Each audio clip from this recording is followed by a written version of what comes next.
Mhm.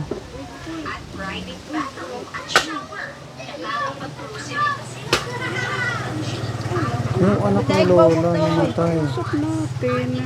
Nung di ba, sinali pa natin ng birthday ni Kausap Lola. pa natin siya. Si Kuya Munching. Oo. Ulo ko to sa nanay niya. Yung asawa mo yung namatay. Opo, sir. Bakit? Ano nangyari? May bukol siya rito sa tiyan niya. Ay, oo, yung kinikwento mo sa Opo. akin. Na-operahan siya sa burdok. Mm. Hindi natanggal yung bukol. Kumuha lang sila ng maliit, ipapabiopsy sample. siya. Opo. Tapos, naglakad-lakad naman siya nung March 11. Nung lalabas na kami sa March 12, naglalakad ako ng paglabas namin, yung bill namin. Sabi ko, Tay, dito ka lang.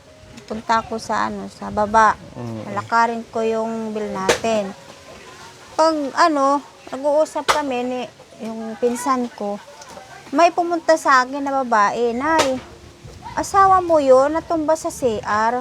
Sabi ko natumba siya. Opo, sabi ko naman, opo, takbo ako na takbo doon, nasa third floor kami. Pagpasok ko sa CR, nakahiga na siya, tagilid. Sumakit daw yung dito niya. Tapos Bakit walang kasama sa kwarto? Wala po. Nasa ward kami, isa lang kami, walang saan. Tapos, binangon ko siya, Tay, bakit? Anong gagawin mo sa CR? Hindi ka nagsabi sa akin para hindi mo na ako umalis sa'yo.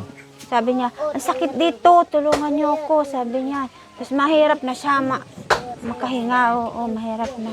Tulungan ko, mahirap ako makahinga, sabi niya. Tapos, Sir, sabi ko, tulungan niyo asawa ko, oxygen na niyo, sabi ko, oxygen. Tapos, iinom siya linipas sa higaan niya, in-oxygen niya. Tapos, hindi na, ano na lang yung Mahina na. Opo. Sabi naman ng doktor, cardiac attack yun. Ano? Cardiac attack. Cardiac Attack, opo. Bakit magka-cardiac attack, Dok? Hindi naman siya high blood. Hindi siya. Hindi po. Yung BP, 100/60, 100/70. Medyo maliit man yung Opo, katawan niya. 110/60. Ganyan lang Nagulat kami. Akala ko Opo. kung sino yung nakaburol dito. Napakabata pa ni Kuya, 46 years old. Sabi ko naman sa kanya, dapat tayo lumabang ka para sa amin ng mga anak mo, maliit pa. Maliliit Sabi ang ko, anak nyo. Ilan pa? tinulungan kita paggamutin kita para mabuhay ka ng matagal, sabi ko sa kanya. Sabi mo sa akin nung last Lumabang ka na lang. may appointment nga kayo sa doktor. Opo. Yun nga yung i-check or biopsy. Opo. Ultrasound po Ultrasound. yun. Sa 5. Tapos na-admit kami sa 4. Hindi na ako nagantay yung 5 na ultrasound yun siya. Pina-admit ko siya sa burdok. Bigla naman Opo. Bakit sumasakit ba yung may tiyan niya? Opo. Yung niya dito, uson, sumasakit pag gabi. Tapos yung dito niya. Hindi kaya appendicitis? Hindi naman. Hindi naman sabi ng doktor. Sabi ng doktor, daw sa TB. Tuberculosis. Opo, sabi niya. Ba't napunta sa tiyan ng TB? Ang ko. Sabi ko naman, hindi naman siya ginamot ng TB, ng medisina. Tapos wala naman siya ng TB. Sabi ko, hindi naman siya ubo ng ubo, sabi ko. Bakit nagkaganon siya? So March 12 siya nawala. Opo, March 12. Sabi ni nanay, bakit ko siguro nagbubuhat-buhat siya ng mabibigat. Tapos hindi mo na siya trabaho. Sabi niya kasi may nararamdaman siya, sabi ni nanay. So kailan ang living? Ngayong Sabado, alas 10. Nakakailang days na ba? Kuha na yan. March 12 siya nawala. Opo. March, date na ngayon? 18. 6 days na. Nakapag-process kayo ng kanyang punerarya na kaya ka ng tulong. Nakapag ako sa DSWD, lang binigay sa akin, lang. 15,000 Opo, para 20. sa punerarya. Opo, 25 ang babayaran namin. 15 lang ang inano sa akin, binigay. May 10,000 pa natira. Diba, nagtatanim pa nga ito ng palay si Kuya Monching. Opo, yung anihin nga namin ngayong palay, hindi maani kasi walang magtatrabaho. Nag-start na mag-ani. Opo. Yan na ang nakuha lang. Ito lang yung nakuha. Opo. Ay, nakakabigla naman Ate Maria. Kaya nga sir, di ko sukat akalain na magaganyan siya. Ilan ang anak niya? Ilan to sila? 3. Ito? O, ito lang. Yung isa, ayun. Itong nakahiga Natutulog dito. yung panganay ko. Maliit ang anak niyo. Sabi ko sa kanya, paano naman to? Iniwanan mo ako. Paano lang pag ano ko, pag hanap buhay? Oo. Tapos Maliit. nandyan pa si Lola Uliana, Opo, inaalagaan nandito mo. pa si nanay, hindi ko na kaya, sabi ko. Wala nang tutulong sa akin. Sabi ko sa mga anak ni nanay, umuwi na kayo ate, hindi ko na kaya mag-alaga kay nanay kasi wala na si Munching. Yung mga anak ko rin ang aanuhan ko. Maliliit pa Priority siya, yung mga anak mo. paprioritihin ko yung mga anak ko. Hindi ko alam sa sarili kong mga anong gagawin ko ngayon. Anong sabi nila? Uwi daw. Sabi ng anak ko na panganay, uuwi ng Merkules. Ibis naman ngayon. Nakikiramay kami. Opo, Condolence sir. Ate Maria. Salamat po sa inyo. Nagulat ka din? Si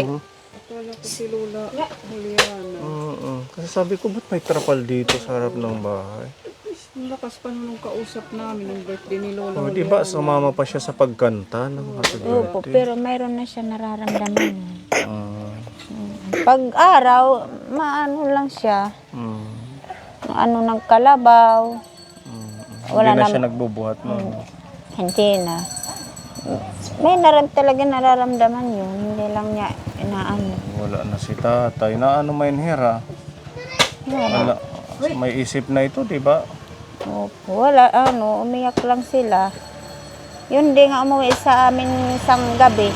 Doon sa tiyahing ko natulog. Sino?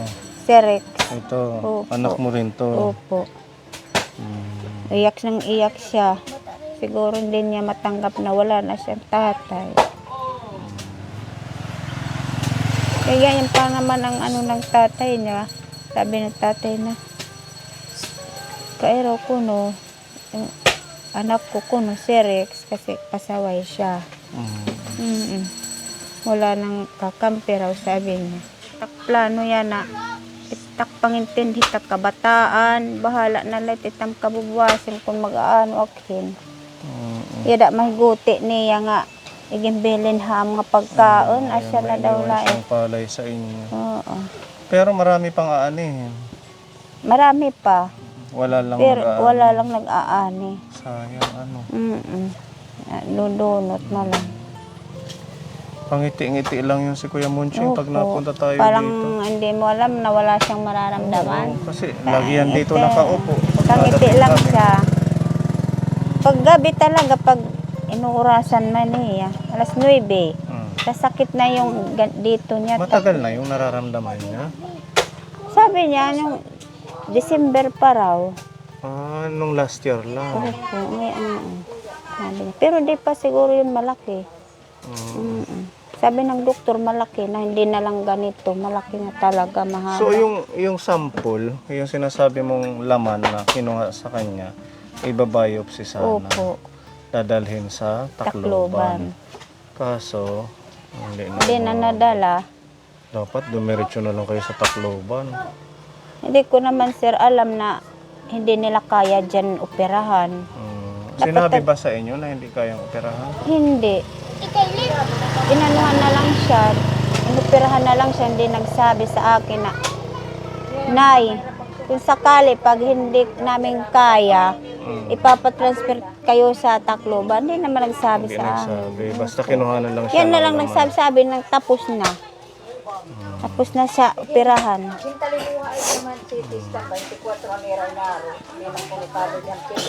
Sinitiskan siya. 23,000 plus ang hinihingi. Hindi masitiskan siya kasi wala kaming pera. Naghanap na naman ako, may ako ng tulong. Pumunta ko sa purpose sa kay Libanan. Yung ibinigay lang sa akin, 15 lang. Sabi ko naman, sa pinsan ko, doon na. Humingi na lang tayo ng tulong sa doktora, sabi ko. Na kung pwede, yung iba, ano na lang sa bill namin, sa paglabas namin. Nagbayad muna kayo. Unang 15. 15,000. Oo, yung nahingi ko sa purpose. Tapos, na pwede naman siya, na CT scan siya. Yan, yung bili, nano na lang sa bill namin. Tapos, pinahanap na naman ako ng dugo.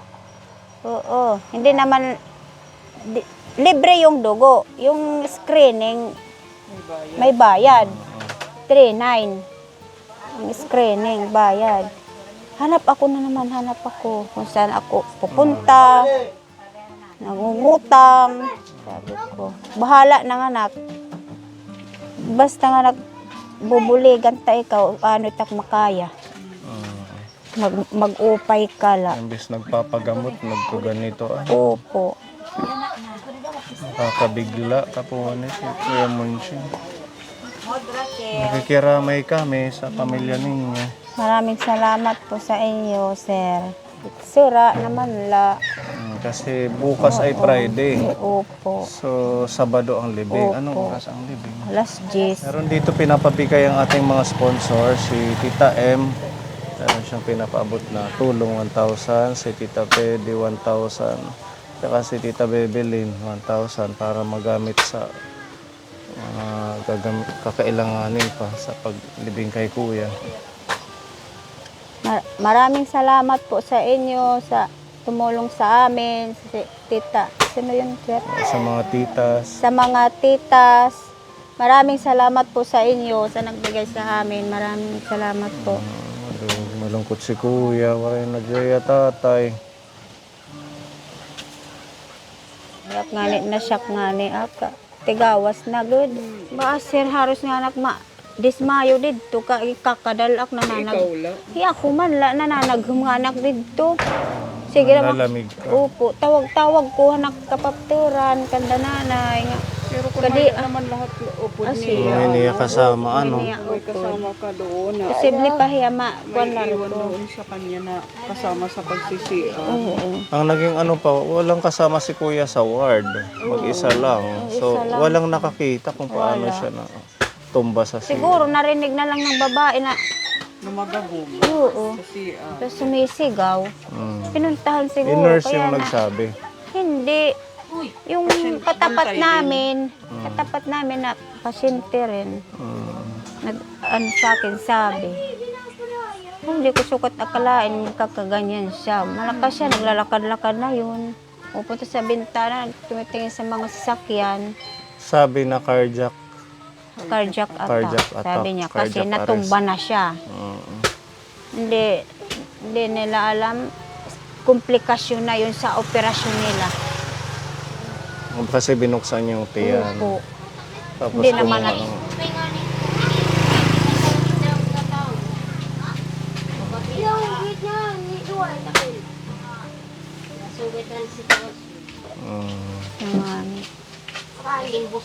Anang pagpatambal nga matambal hiya.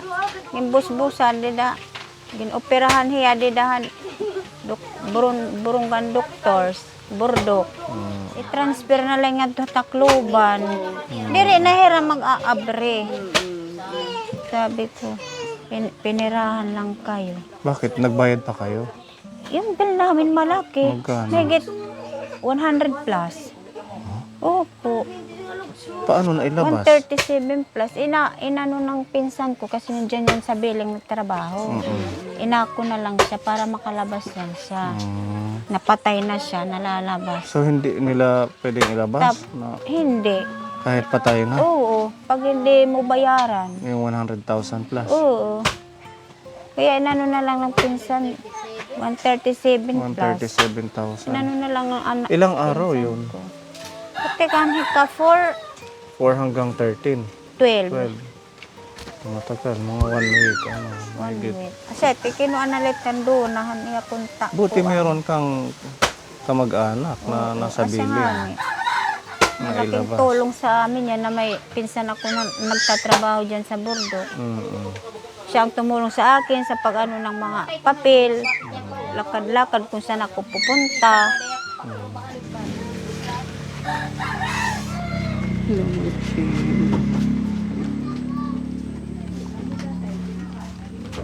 Lola Juliana.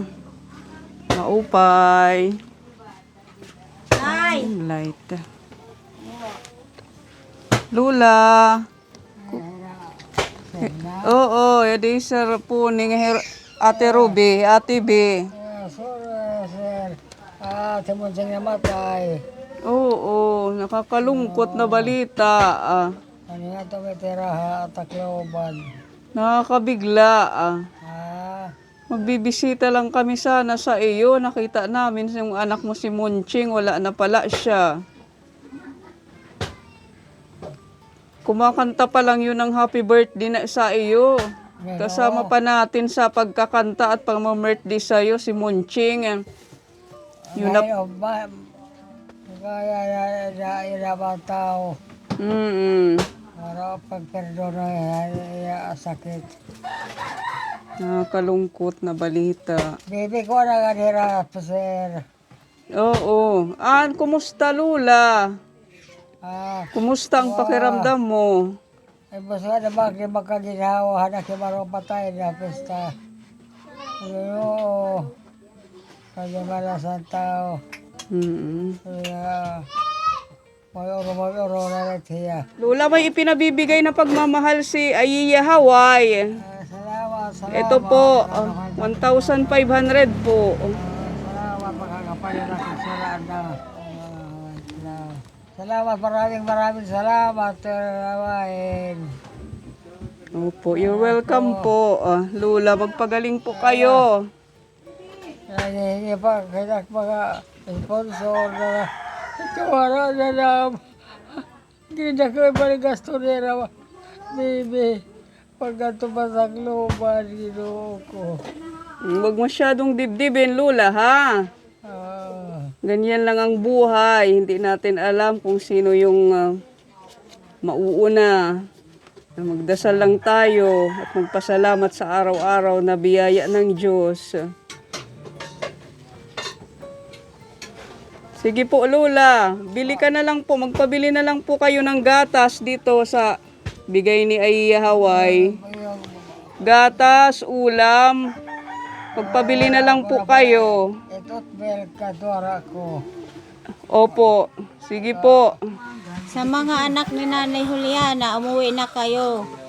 Walang mag-aalaga sa kanya kasi ako, hindi na ako makakapag-alaga sa kanya. Wala na akong katulong sa pag-alaga kasi patay na asawa ko. Paprioritihin ko yung mga anak ko pag-alaga. Totoo, kay maliliit pa. Maliit pa. Maghahanap din ako ng hanap buhay namin sa mga anak ko. Umuwi na kayo, ate. Mano.